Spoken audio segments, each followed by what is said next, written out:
Hello, I'm Alex and welcome to the History Chronicles. If you like our work, then please don't forget to like and subscribe. And if you'd like to support the channel in return for exclusive perks, please visit our Patreon page.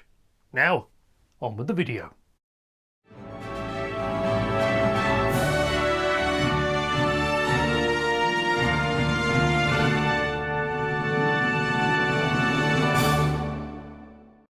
Why was there a plot to assassinate Lincoln?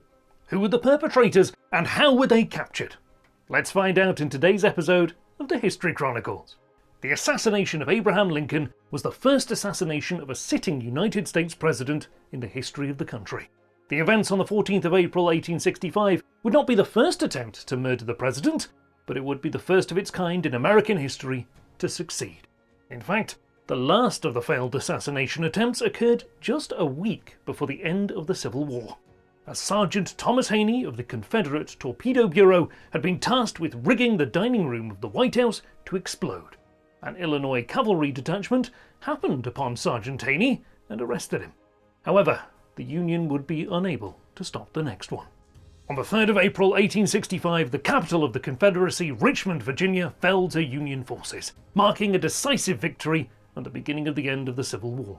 Only 6 days later, on the 9th of April, Confederate General Robert E. Lee surrendered at Appomattox Courthouse. The surrender of Robert E. Lee's Army of Northern Virginia to General Ulysses S. Grant all but marked the defeat of the Confederacy.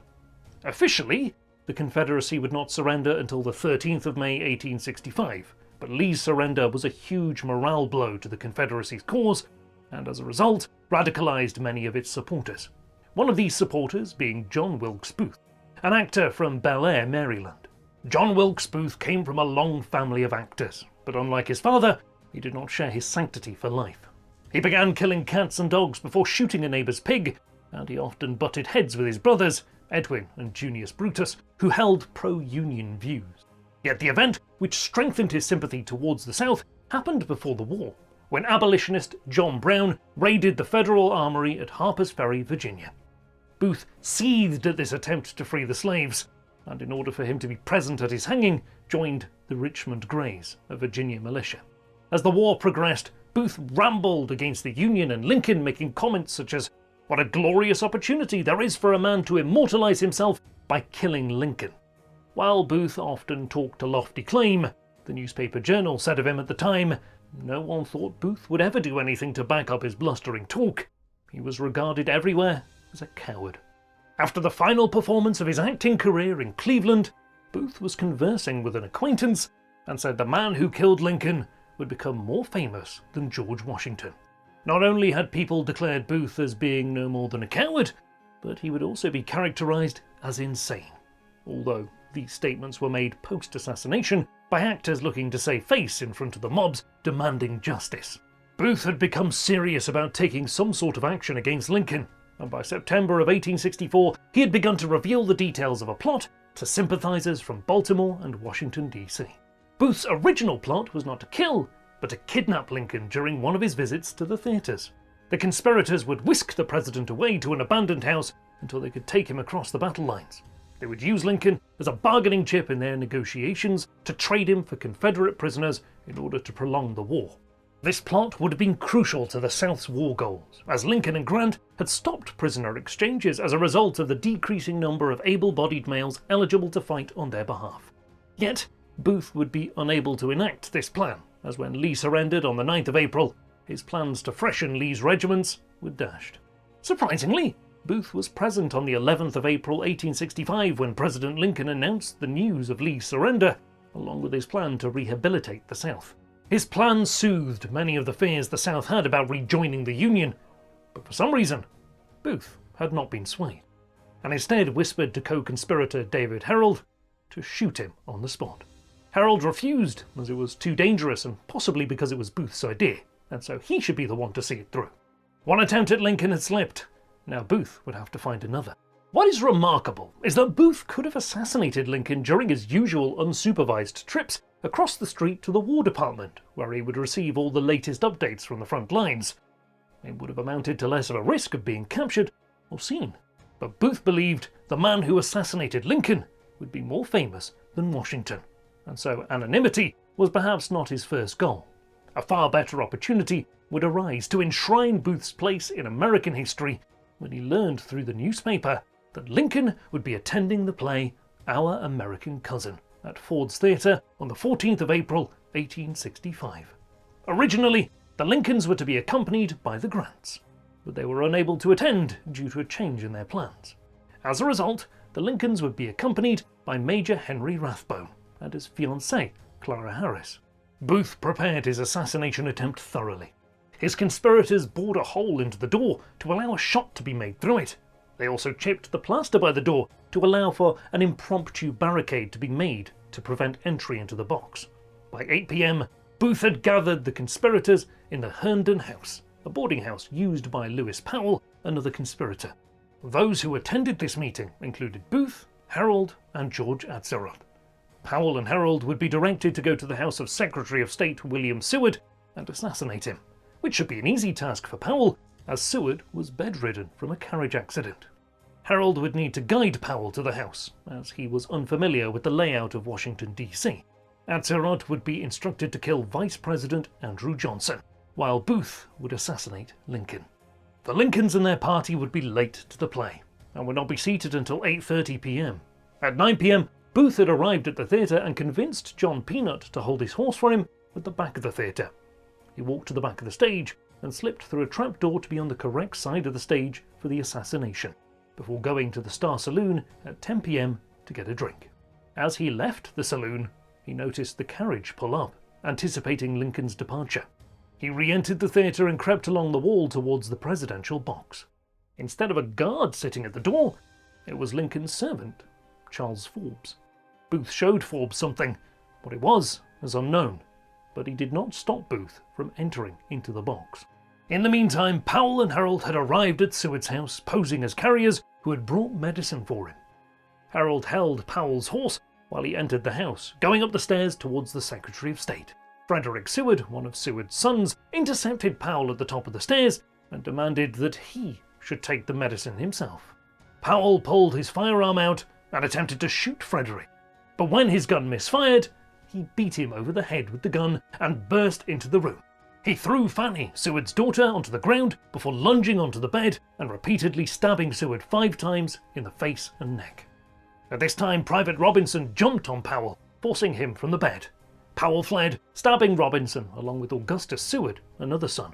Powell also stabbed a messenger, Emmerich Hansel, as he escaped the house, only to find Herold had fled upon hearing all the noise happening within the house. Meanwhile, Atzerodt was less than thrilled about his assignment. He had already argued previously that night with Booth about only agreeing to kidnap Lincoln and not to kill him. Atzerodt went to the Kirkroom house, where Vice President Johnson was staying, and took a room. He began drinking, became intoxicated, and stumbled into the street where he would drop his knife. This incident was spotted by a woman who reported what she saw to the police, leading to an immediate investigation into the matter. Vice President Johnson would escape the night without a scratch.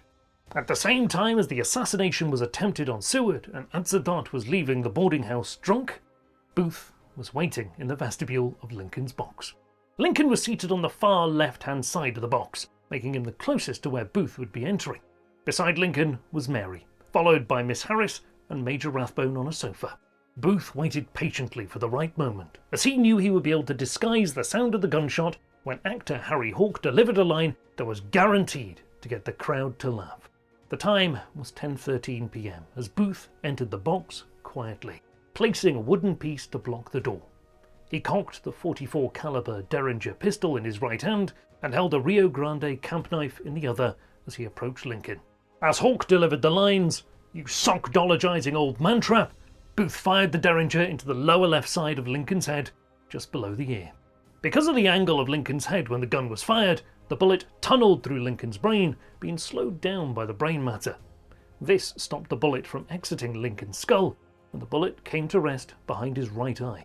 The crowd was almost entirely unaware of what had happened, as some thought it was part of the play, while others never heard it at all.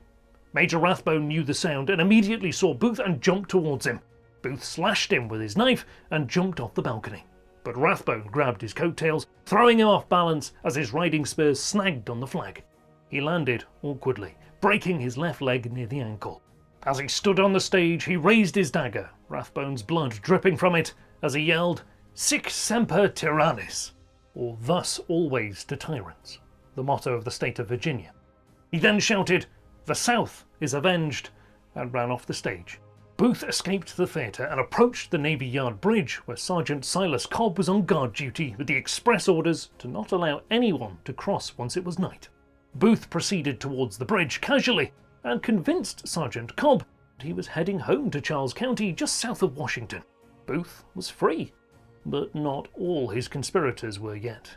Back at Fort Theatre, Dr. Charles Leal, a Union Army doctor, raced to the box, but was unable to get in since Booth had barricaded the door to prevent entry.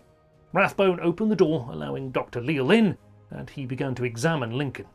As he began examining the behaviour of Lincoln's pupils, he realised it was a brain injury and ran his hands through Lincoln's head.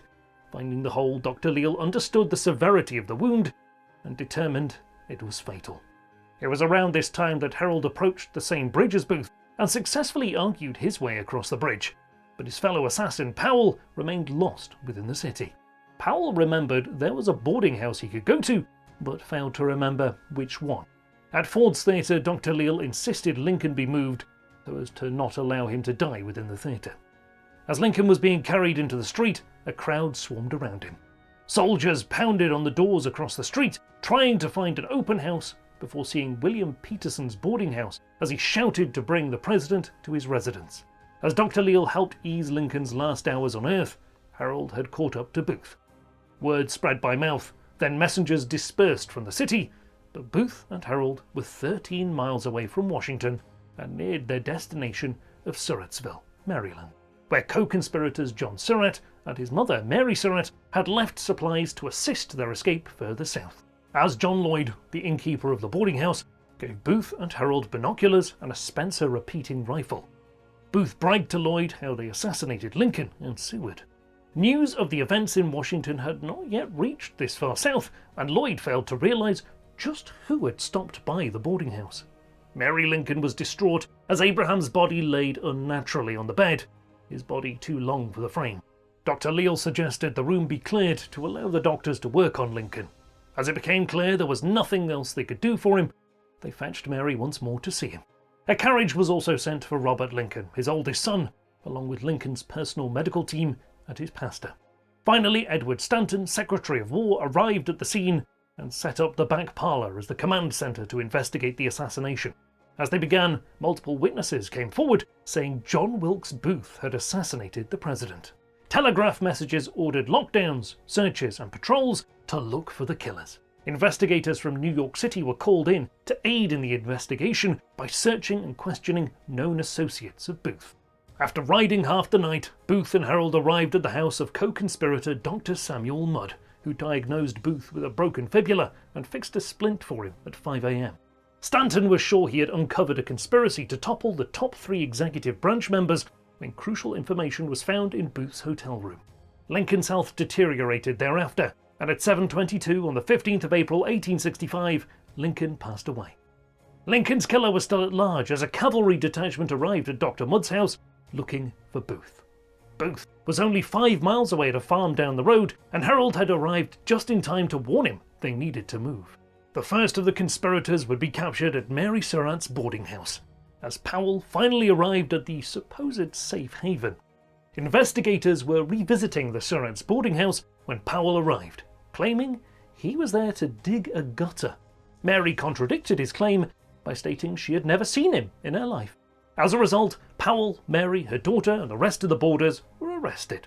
Atzerodt was arrested later at his cousin's house on the 20th of April and confessed to everything regarding the plot. After Atzerodt was arrested, Stanton posted a reward of $100,000 for Lincoln's killer. After hiding out at a Confederate sympathizer's house, Booth was able to cross the Potomac on the night of the 22nd of April. Once across, the pair stayed at the farm of John Garrett, a former Confederate soldier. Union troops were closing the gap on the pair. Yet Booth and Harold decided to stay another night in the tobacco barn on the 25th of April. This would be their mistake, as the Garretts locked the barn doors behind them, believing they might steal their horses. As the Union cavalry arrived, a local in town told them where they could find the assassins. Colonel Baker and his cavalry surrounded the barn and demanded their surrender, or he would burn the barn down. Harold gave himself up, while Booth refused, and instead requested to duel for his freedom. Baker refused and ordered the barn be burned down. And as the flames grew, Booth began to panic and pace back and forth in the barn. He prepared for his last stand, with the rifle in one hand and a pistol in the other, before a shot rang out and Booth crumpled to the ground. Soldiers rushed in and dragged Booth out of the burning barn, as he had been paralysed as the well-placed shot struck him in the neck. The 12-day manhunt was finally over, as Booth lay in agony as he slowly died. Following his death, many of those who housed the fugitives were arrested for their involvement, yet within weeks, Stanton released them. The co-conspirators of Mary Surratt, Lewis Powell, David Herold, George Atzerott, Samuel Arnold, Michael O'Loughlin, Edmund Spangler and Samuel Mudd were all arrested and put on trial. The assassination of Abraham Lincoln made Booth one of the most infamous men in American history, next to such figures as Benedict Arnold and later assassin Lee Harvey Oswald. During his final days as he read the newspapers, he saw the contempt held for him after assassinating the man who had become one of the most beloved presidents in American history. Lincoln's death greatly shaped the future of the United States, as Vice President Johnson relaxed many of the Reconstruction plans for the South, setting back progress towards mending the divided nation. His leniency towards the southern states strengthened the racial divide rather than starting its dissolution. You've been watching the History Chronicles. We'd love to know what you think of the assassination of Abraham Lincoln. Please let us know below, and if you enjoyed our video, please give us a like and subscribe. It really helps us out. Also, if you'd like to support our work going forward, please visit our Patreon page, and we look forward to seeing you again on the next episode of the History Chronicles.